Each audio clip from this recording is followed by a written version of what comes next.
សួស្តីអ្នកទាំងអស់គ្នាសូមស្វាគមន៍មកកាន់ភាគទី6នៃរឿងបាយយើងប៉ុន្តែមកចរាចររឿងកុំភ្លេចជួយ Subscribe ជួយ Like ជួយ Share ក៏ដូចជា Comment លេងជាមួយមីមមួយផងណាគុណច្រើនឡើងតាមតសារឿងបាយយើងទៅបន្ទាប់ពីស៊ូបានចូលទៅរងជើងទៀនជំនួសឈិញអ៊ីហើយនោះធ្វើឲ្យមានការភ័យផ្អើលខ្លាំងមែនតើមិននឹកស្មានថានេះមកជួយឈិញអ៊ីអីបែបហ្នឹងទេឥឡូវបែកក្បាលហូរឈាមបាត់ទៅហើយឈិញអ៊ីគេបារម្ភណាស់ទៅលើកបីតកងផ្លេចទៅខ្លួនឯងគឺជាប្អូនថ្លៃបងប្រុសអានេះក៏ចូលមកទទួលជំនួសវិញក៏ប្រាប់អ្នកម្ដាយទៅគឺយកស៊ូទៅមន្ទីរពេទ្យទៅម្ដាយនឹងភ័យដែរក៏បញ្ញាប់ឲ្យគេនាំទៅរួចពួកគេទៅអស់ហើយនៅសល់តែឈិញអ៊ីរបស់យើងនេះឯងគេមើលជើងទៀននោះហើយមិនដឹងជាហួសចិត្តដល់មិនទេបើសិនជាគេជាអ្នកត្រូវវិញនោះមិនដឹងគ្រួសារព្រួយបារម្ភដែរឬក៏អត់មកដល់តែអានេះវិញឈិញយូគេក៏ឆ្ងល់ដែរព្រោះថាស៊ូដូចជាមិនសិស្សស្នាជាមួយឈិញអ៊ីនឹងទេមិនបានចូលទៅការពារគេអញ្ចឹងស៊ូនឹងក៏ប្រាប់ទៅគឺធ្វើដោយសារតែឈិញយូនឹងឯងនាងដឹងថាបងប្អូនទាំងពីរនាក់គេនឹងគឺបារម្ភពីគ្នាទៅវិញទៅមកប៉ុន្តែមានម្ដាយរបស់គេនៅកណ្ដាលដែលធ្វើឲ្យពីរអ្នកបងប្អូននេះពិបាកតំណែងខ្លាំងមែនតើចឹងហើយនាងចង់ជួយពួកគេឈិញយូនេះក៏ថាទៅគួរតែបន្ទោគេដែលកាលពី3ឆ្នាំមុនបានចាប់ឈិញយីនឹងទៅឲ្យប៉ូលីសដើម្បីចរចាជាមួយនឹងគ្រួសារហួរឲ្យទៅជីវិតឲ្យឈិញអ៊ីចាប់តាំងពីពេលហ្នឹងមកបងប្អូនគេក៏មានកម្រិតពីគ្នាទៅស៊ូនេះក៏ទៅគិតមើលមិនដឹងថានៅក្នុងគុកគេជួបរឿងអីខ្លះទេប្រហែលជាពិបាកជាងអ្វីដែលពួកគេគិតតាអ្នកដែលគេនិយាយដើមនោះក៏បានចូលមកដល់ជាមួយនឹងផ្លែឈើមួយថាចង់មកអរគុណទៅកាន់បងថ្លៃហើយបងប្រុសគេឲ្យនិយាយទៅគេអត់និយាយទេគេនៅឈរមើលមុខនៅហ្នឹងទៅបងប្រុសនេះចាក់ចេញទៅប្រហែលនៅមកគេបានជាប្អូនប្រុសនិយាយដល់ពេលបងគេទៅបាត់មានទៅនិយាយអរគុណស៊ូឯណាយកអត្តន័ព្ទហ្នឹងទៅឲ្យនាងញ៉ាំទៅព្រោះនាងញ៉ាំថ្នាំល្វីងដើម្បីជួយកុំឲ្យវាល្វីងពេកស៊ូនឹងថានាងចូលចិត្តតែឈិញអ៊ីនឹងថាការពីមុននាងមិនចូលចិត្តទេគេទេគឺជាអ្នកចូលចិត្តនោះគឺតែឈិញអ៊ីនិយាយដល់រឿងការពីមុនហ្នឹងស៊ូគេក៏ទាញយកឈិញអ៊ីនឹងមកវិញអតីតកាលគឺជាអតីតកាលហើយកុំឲ្យរំលឹកឡើងមកទៀតអីឈិញអ៊ីនឹងនៅតែបន្តនិយាយថាការពីមុននាងគឺជាអ្នកឲ្យគេឥឡូវនេះគេនឹងធ្វើជាអ្នកឲ្យនាងវិញដូចជាចង់បង្ហាញថាគេលើកលែងទោសឲ្យនាងហើយចាប់ពីពេលហ្នឹងទៅគេនឹងមើលថែនាងណាស៊ូនឹងអត់តបតអីទេដល់ពេលឈិញអ៊ីនឹងទៅបាតក៏លឺសលេងជាច្រើនប្រឹងប្រាប់នាងឲ្យមានស្មារតីកុំឲ្យចាញ់បោកទៅលើពាក្យទាំងអស់ហ្នឹងកុំភ្លេចថាជីវិតរបស់ពួកគេទាំងហាមរបស់ពួកគេពេលនេះគឺខ្ចីពីឋានៈរੂមកទេដូច្នេះហើយកុំឲ្យក្តីអាណិតតែមួយពេលនេះធ្វើឲ្យគោលដៅរបស់ពួកគេបរាជ័យមើលទៅស៊ូបានរងទុកជាមួយនឹងក្មេងស្រីផ្សេងទៀតនៅមណ្ឌលកម្មាកំព្រាដឹងជាត្រូវគេធ្វើបាបអីខ្លះទេបានជាពួកគេចាត់ទុកទីនោះគឺជាឋានៈរੂដល់ថ្ងៃស្អែកឡើងឈិញអ៊ីគេមានអារម្មណ៍ល្អខ្លាំងមែនតែនទៅយកតំណាផ្លែឈើនឹងមកញ៉ាំទាំងស្នាមញញឹមហើយនឹកឃើញទៅដល់ពាក្យសម្ដីរបស់ស៊ូហើយបាននិយាយថានាងនៅទីនេះហើយកុំខ្លាចគ្រាន់តែនឹកឃើញឡើងវិញក៏សប្បាយចិត្តដែរប្រហែលជាគិតថារវាងពួកគេទាំងពីរនាក់នឹងស្រស់ស្រួលគ្នាហើយប៉ុន្តែមានណាសប្បាយបានបានទេស្រាប់តែឡៃអ៊ីនឹងរត់មកប្រាថ្នារឿងធំហើយពូមីងសៀននឹងបាត់ខ្លួនពេលនេះម្ដាយរបស់នាងភ័យខ្លាំងមែនតែនសុំវល់ឲ្យចុងឈីនេះជួយកូនស្រីរបស់នាងផងទៅយល់ដល់ពួកគេគឺជាបងប្អូនជីដូនមួយនឹងគ្នាណាចុងឈីនឹងថាធ្វើចិត្តឲ្យស្ងប់ទៅគេបានបញ្ជូនមនុស្សឲ្យទៅរកហើយតើមិនមែនគេមិនរកឯណាស្រាប់តែពេលនោះកូនចៅគេម្នាក់ក៏បានមករាយការណ៍ថាឃើញស្បែកជើងរបស់ហួរមីងសៀននឹងនៅមាត់ទឹកមួយកន្លែងតែនៅតែមើលទៅក៏ស្គាល់ថាពិតជាស្បែកជើងរបស់កូនស្រីមែនក៏ទៅហូរយំតែម្ដងតែគិតថាកូនស្រីរបស់ខ្លួនឯងមានគ្រោះថ្នាក់ដល់ជីវិតទេចុងឈីដែរវិញគេក៏អត់ឃើញថាពីណាគេអ្នកធ្វើទេក្រៅពីឈិញអ៊ីរបស់យើងគេក៏យករឿងហ្នឹងទៅប្តឹងប៉ូលីសតែម្ដងចោទប្រកាន់ទៅលើគ្រួសារមូរងហើយលីពូជឺគេគឺជាអ្នកកាន់រឿងក្តីនឹងយកដំណឹងមួយនេះមកប្រាប់ខាងគ្រួសារមូរងណែបានដឹងទៅទាំងម្ដាយទាំងបងស្រីណែគ្រាន់តែលឺហើយក៏ចោទប្រកាន់ឈិញអ៊ីនឹងយកតែម្ដងព្រោះថ្ងៃនៅកន្លែងសាលដូនតានោះឈិញអ៊ីនឹងបាននិយាយថាចាំគេជួយនាងបាត់ខ្លួនឥឡូវហ្នឹងគេបាត់ខ្លួនពិតមែនបើឈិញអ៊ីនឹងមិនធ្វើតើពីណាគេអ្នកធ្វើអ៊ីណែគេហួសចិត្តហ្មងថាគេមិនដឹងរឿងអីទេម្ដាយណែបែរជាមកសង្កត់សួរថាមនុស្សនៅណាឲ្យបកលមីងសៀននឹងចាញ់មកឈិញអ៊ីនឹងក៏ប្រកែកថាគេមិនដឹងរឿងហ្នឹងទេក៏ស៊ីកំភ្លៀងម្ដាយរបស់គេមួយទៅហើយអីក៏អាក្រក់ម្ល៉េះអត់មានសួរនាំកូនប្រុសអីមួយម៉ាត់ទេថាបើមិនគេទេគ្មានពីណាអាចធ្វើរឿងហ្នឹងបានឡើយឈិញអ៊ីណែគេហួសចិត្តពេកទៅគេថាប្រហែលជាឪពុកគេនៅក្នុងភ្នោនឹងស្រឡាញ់កូនប្រសាពេកយកនាងទៅនៅជាមួយបាត់ហើយស្រីមូរងឡើងខឹងតែម្ដងដែលគេយកឪពុកខ្លួនម្លេងសើចអីបែបហ្នឹងណាហើយចុះបើប្រាប់ថាគេមិនដឹងហើយមិនជឿមកឲ្យគេនិយាយអញ្ចឹងណែបងស្រីធំនោះវិញប្រកែកខាងថែមលបោយថាឈិញអ៊ីនឹងបកករឿងគេច្បាស់ជាផ្ដាច់ពាក្យជាមួយហើយតាមមើលអំណោយបណ្ដាការយន្តហោះ5នោះគេក៏មកឲ្យដូចគ្នាដល់ពេលដដែលពេលចឹងទៅឈិនអ៊ីគេខ្ជិលនៅស្ដាប់ណាគ្នាគាត់តែចាក់ចៃមិនចង់ដឹងមិនចង់លឺសោះម្ដាយនោះក៏ទៅចោលគ្នាថាតបករឿងបកហេតុអីទៀតអីឈិញអ៊ីរបស់យើងនេះក៏តតែហ្មងទ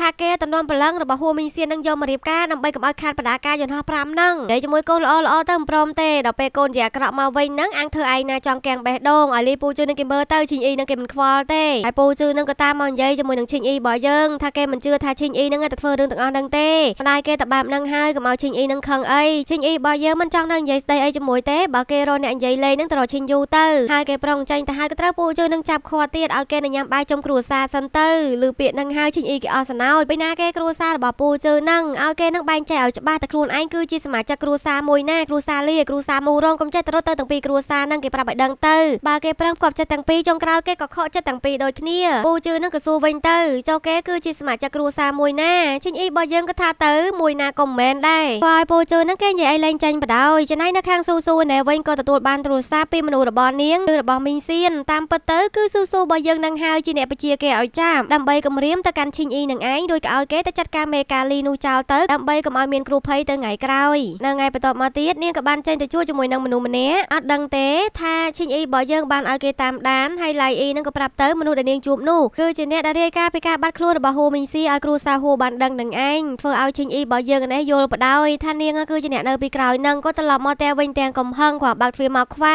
រោបលៈសតជារបស់ហ៊ូមីងសៀនរងចាំទទួលស្វាគមន៍គេតែម្ដងមិនចាំបាច់ឈិញអីទៅសួរនាំអីទេស៊ូនឹងមកអង្គុយរងចាំប្រាប់ហ្មងណាថានាងគឺជាអ្នកចាប់ហ៊ូមីងសៀននឹងពេលនេះគេឃើញឈាមនៅលើរោប៉ុន្តែពេលក្រោយអាចនឹងឃើញសាកសពពិតឈិញអីនេះអត់យល់ទេថានាងទៅធ្វើអញ្ចឹងធ្វើអីទាំងដែលថ្ងៃមុនពួកគេដូចជានិយាយស្រស់ស្រួលគ្នាហើយស៊ូនឹងក៏ទៅរំលឹកពីសម្ដីរបស់ឈិញអីនឹងទៅដែលប្រាប់នាងថាពូលីនៅក្នុងដៃរបស់គេអញ្ចឹងហើយកុំឲ្យនាងធ្វើអីផ្ដេសផ្ដាហើយពេលនេះនាងអាចប្រាប់គេវិញបានថាហ៊ូមីងសៀននៅក្នុងដៃរបស់នាងកុំឲ្យឈិញអីចូលមកពាក់ព័ន្ធជាមួយនឹងការងាររបស់នាងទៀតបើមិនអញ្ចឹងទេគេច្បាស់ជាទទួលបានសាកសពរបស់កូនកំមុំគេចំនួនកៅឈាមនេះចាក់ជាមិនខានឡើយឈិញអីណាក៏សួរបញ្ជាក់ទៅអញ្ចឹងមេកាលីនាងគឺជាអ្នកសម្លាប់ដែរមែនស៊ូរបស់យើងក៏តបទៅមេកាលីនោះគឺសំតែស្លាប់ដោយសារតែគេជួយលោកម្ចាស់របស់គេសម្លាប់មនុស្សអស់ច្រើនណាស់ហ៊ីងអ៊ីគេក៏ស្ដីឲ្យដែលនាងទៅសម្លាប់មនុស្សហើយយកពាក្យទាំងអស់នឹងមកការពារខ្លួនជួយមិនបានទេព្រោះគេក៏បានយកមេកាលីនឹងមកគំរាមនាងដែរដូច្នេះហើយនាងមិននៅស្ងៀមទេនាងត្រូវទៅតបតទៅវិញអញ្ចឹងហើយអ៊ីណាខឹងណាចង់ទៅបកក្រាតនាងឲ្យពួកគេនឹងដឹងតែម្ដងថានាងគឺជាពីណាគេណាស៊ូនេះក៏បញ្ជាឲ្យគេទៅស្អែកនេះគេនឹងទទួលបានសាកសពរបស់ហ៊ូមីងសៀនជាមិនខានឡើយហើយគេនឹងទៅប្រាប់មានគិតដែរទេថាអ្នកទាំងអស់គ្នានឹងជឿពីសម្ដីរបស់គេដែរឬក៏អត់អ៊ីហាក់ដូចជាជាប់គ្នារបស់ស៊ូធ្វើអត់កើតទេពេលហ្នឹងបានត្រឹមតែសួរទៅកាន់នាងទៅតើពីសម្ដីដែលនាងបាននិយាយជាមួយគេទាំងបាម៉ានមានពីសម្ដីណាដែលពិតប្រាកដខ្លះដែរអត់ស៊ូនាងជ្រើសរើសអត់ឆ្លើយតជាមួយគេទៀតទេធ្វើឲ្យឈិញអ៊ីរបស់យើងនេះខកចិត្តខ្លាំងមែនតែនបានត្រឹមតែឈរមើលអាកៅឈាមនឹងហូរទឹកភ្នែកមកម៉ា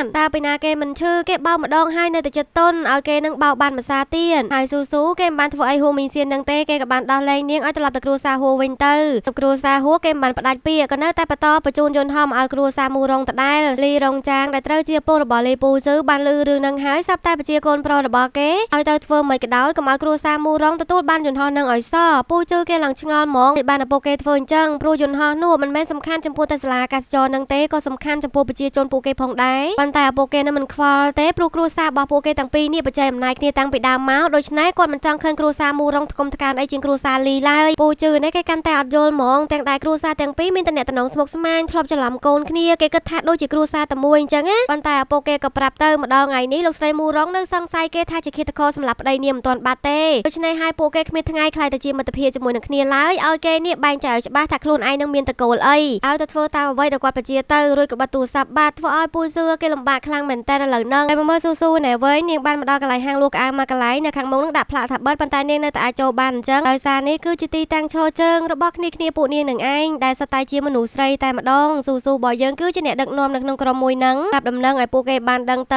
នាងបានលើមកថាសុនរងជឺដែលជាប្រធានអង្គការកម្មាកំព្រាកាលពីមុនហ្នឹងគេនឹងមកចូលរួមនៅក្នុងកម្មវិធីបើកសាលាអាកាសចររបស់គ្រួសារមូរងនឹងដែរហើយខាងឈីងនឹងក៏ថាទៅក្នុងកម្មវិធីនោះច្បាស់ជាមានអ្នកធំជាច្រើនមកចូលរួមមើលទៅជាប៉ែកនោះដឹងតែមានកម្រងការអីមិនល្អដើម្បីមករែងគៀប្រាក់របស់អ្នកធំនៅនឹងទៀតទៅពួកគេនឹងត្រូវតែទទួលជាប៉ែកនឹងឲ្យបានល្អ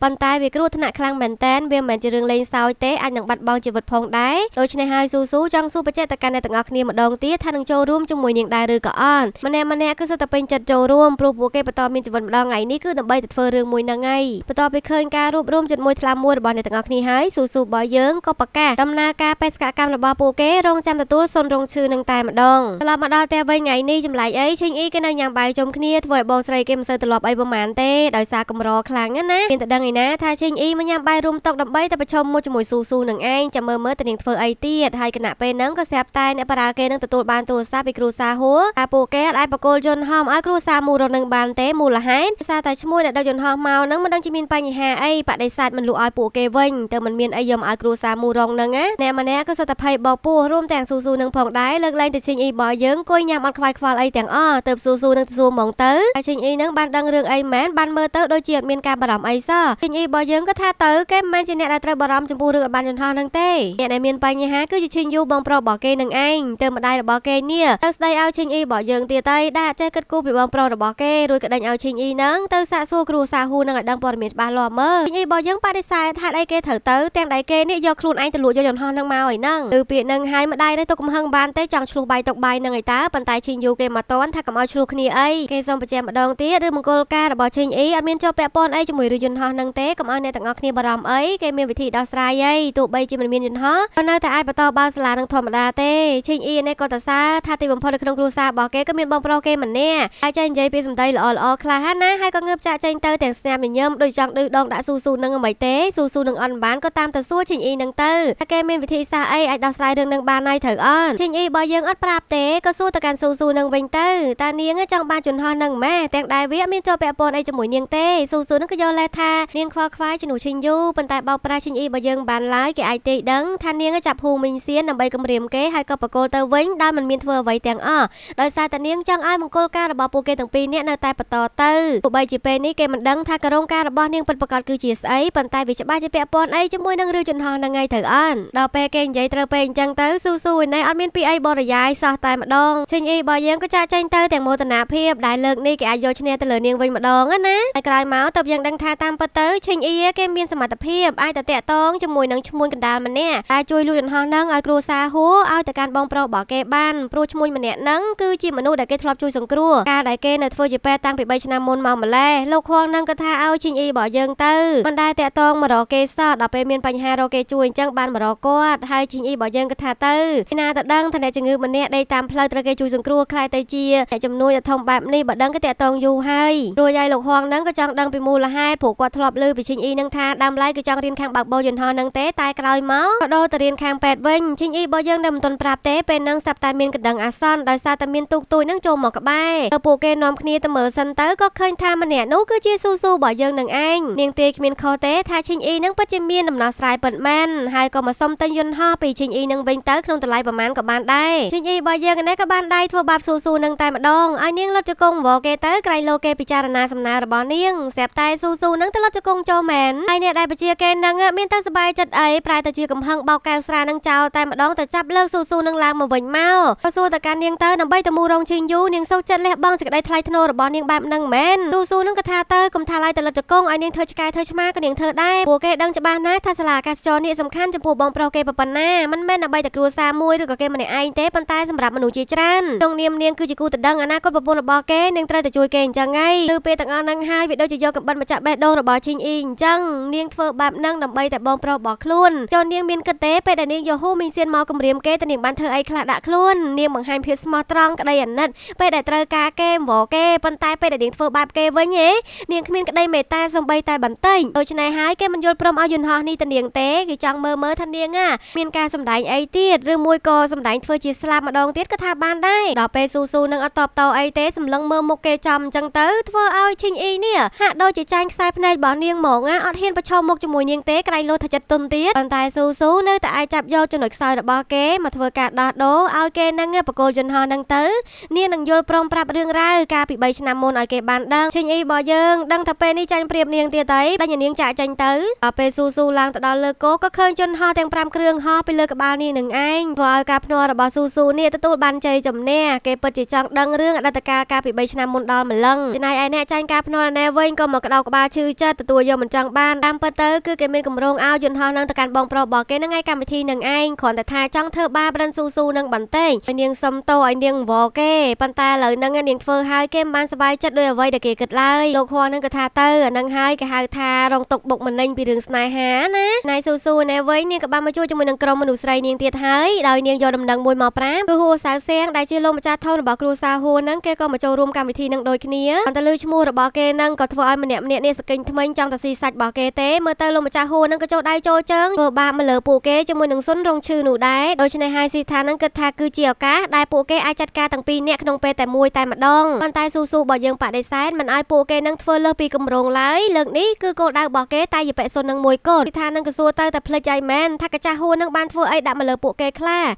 ស៊ូរបស់យើងថាមិនភ្លេចទេប៉ុន្តែវាគ្រោះថ្នាក់សម្រាប់អ្នកទាំងអស់គ្នាខាងឈិងគេយល់ស្របពួកគេរៀបចំផែនការដើម្បីតែសុនរងឈីនឹងទេចាំពេលក្រោយទៅខុសពីផែនការរបស់ពួកគេធ្វើឲ្យអ្នកទាំងពីរអ្នកនឹងដឹងខ្លួនបរាជ័យទាំងអស់ហើយពួកគេនឹងបាត់ខ្លួនទៅម្ដងទៀតដូចជាលើកមុនអញ្ចឹងស៊ូរបស់យើងនេះក៏ហាមតែម្ដងតែពីណាគេអត់ស្ដាប់បញ្ជារបស់នាងនឹងដកគេចេញពីផែនការហ្នឹងហើយទៅអ្នកទាំងអស់គ្នាអត់ហ៊ានប្រកែកជាមួយស៊ូនឹងទេសាច់រឿងរបស់យើងក៏ឆ្លេះចោលទៅត្រឹមហ្នឹងទៅអ្នកទាំងអស់គ្នាចងចាំតាមដានទស្សនាភាគក្រោយជាមួយមានទៀតណាអរគុណច្រើនបាយបាយ